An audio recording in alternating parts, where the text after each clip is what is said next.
মানে আমি নিজে আশ্চর্য হয়েছি যে গণ অধিকার পরিষদের মতন একটা দলের সম্ভবত দ্বিতীয় সর্বোচ্চ পর্যায়ে যে ব্যক্তিটা আছে রাশেদ, এরা আসলে কোনো সরকারকে ভাই শান্তি দেয় না। একটি অস্পষ্টতা তৈরি হয়েছে, যেটি ডক্টর ইউনূস সাহেবের বক্তব্যের মাধ্যমে তিনি বলেছেন যে আমাদের নিয়োগকর্তা ছাত্ররা এদেশের জনগণ যতদিন চাইবে আমরা ততদিন থাকবো। আমি মনে করি যে এই বক্তব্য অগ্রহণযোগ্য। জনগণ তাহলে কি আবার ডক্টর ইউনূসকে নামানোর জন্য আন্দোলন করবে? সেটি তো অসম্মানের, অশ্রদ্ধার। আর এই কারণেই দরকার রোডম্যাপ।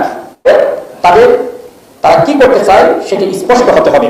তখন এখন শুধুমাত্র যদি আজ পর্যন্ত কোনো রাজনৈতিক দল যে বক্তব্য দেয় নাই, তার বক্তব্যের মধ্যে তিনি বললেন কি যে তাহলে কি ডক্টর ইউনূসকে জনগণ গদি থেকে নামাতে বাধ্য হবে?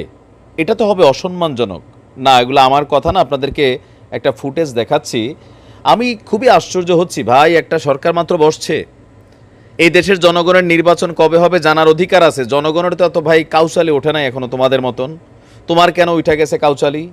তোমরা তো চাইছো যে হাসিনা সরকারের পতন, নতুন বাংলাদেশ, তো সেইটার কাজে তো ডক্টর ইউনূস করছে। তিনি তো আর আওয়ামী লীগের কেউ না নাকি?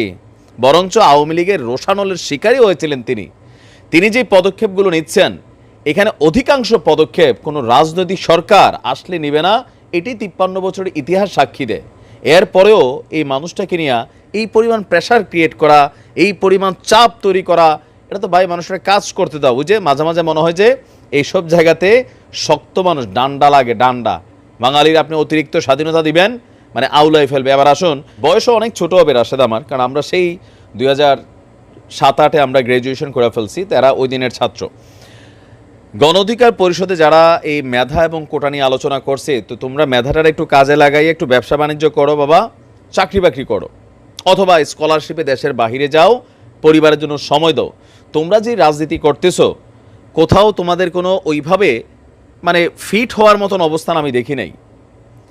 শুধুমাত্র ভিপি নূর ছাড়া এখানে যারা second in third in command আছে, এদের মধ্যে ওই রাজনৈতিক প্রজ্ঞা জ্ঞান খালি কথা কওয়া ছাড়া আর আমি কোনো কিছুই বুঝি না যে এরা আসলে করে কি।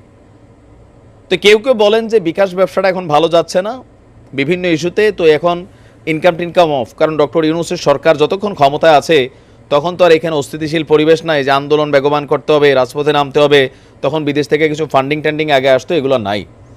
ডক্টর ইউনূস সাহেবের যতদিন মনে হয় বাংলাদেশের জনগণ গণ অধিকার পরিষদ ছাড়া বাংলাদেশে ডাক দিলে ভালো মানের অ্যাক্টিভ কর্মী হয়তো আপনি 100 খুঁজে পাবেন, এর বেশি পাবেন না। বাট বাংলাদেশের জনগণ ডক্টর ইউনূস সরকারের উপরে এই মুহূর্তে আস্থাশীল। তিনাকে ওই পর্যন্ত সময় দিতে চায়, কোন পর্যন্ত? যতক্ষণ পর্যন্ত না সম্পূর্ণ রাষ্ট্র ব্যবস্থাকে, এই দেশের শান্তিকামী জনতা, আমাদের প্রধান যে রাজনৈতিক দলগুলো আছে, যেই যে দলই করি, বাট যারা একটা সুন্দর বাংলাদেশ চেয়েছি, আগামী দিনে একটা উজ্জ্বল ভবিষ্যৎ বাংলাদেশ হবে এমন বাংলাদেশ চেয়েছি, যেখানে নিরাপত্তা থাকবে, যেখানে রাজনৈতিক প্রেক্ষাপট পরিবর্তন হলে ভাঙচুর, লুটপাট, মিথ্যা মামলা, হয়রানি এগুলো থাকবে না।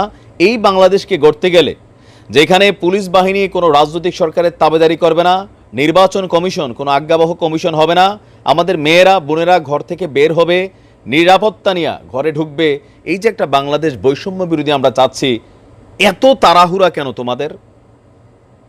তোমরা কি সরকারটার পতন ঘটাইছো? যারা ঘটাইছে তাদের তো তাড়াহুড়া নাই।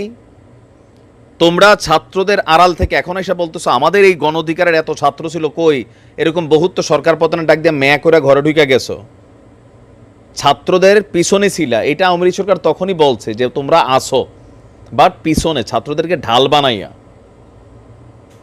ডক্টর ইউনূসের সরকারকে হুমকি ধামকি দিও না। ডক্টর ইউনূসের সরকারকে নিয়ে এরকম উল্টাপাল্টা বক্তব্য দিয়া যেটা খাউজাইতে চাইতো সেটা হবে না। মানুষ সচেতন, মানুষ আর এত ইয়া নাই। তোমরা দিবা হে কালকে শুরু হইব খালি পাকনা পাকনা কথা, তারপরে হচ্ছে ফ্ল্যাগ নিয়ে ঘুরা, হয়তো একটা এমপির টিকিট পাইয়ে যাবে বিএনপির সাথে মিলাটিলা, তারপরে শুরু হবে তোমাদের এই খেলা। হ্যাঁ, এগুলা বাংলাদেশে বন্ধ হবে। ডক্টর ইউনূস সাহেবের সরকার মিনিমাম 5 বছর থাকা দরকার, মিনিমাম 5। আশা করি এর মধ্যে যে পরিবর্তিত বাংলাদেশ আমরা চাই সেটা হবে। তোমার মতন রাশেদ 2-1 জনগণের ম্যান্ডেট নিয়ে তোমরা চলো না, তোমরা জনগণের বিকাশে চলো, তো বিকাশ নিয়ে ব্যস্ত থাকো। রাষ্ট্র সংস্কারের কাজটা ডক্টর ইউনূস সাহেব কম বোঝে না, ঠিক আছে? আলগা প্রেশার ক্রিয়েট করা যাবে না ওনাকে বা উপদেষ্টা মণ্ডলীকে। ভালো থাকো।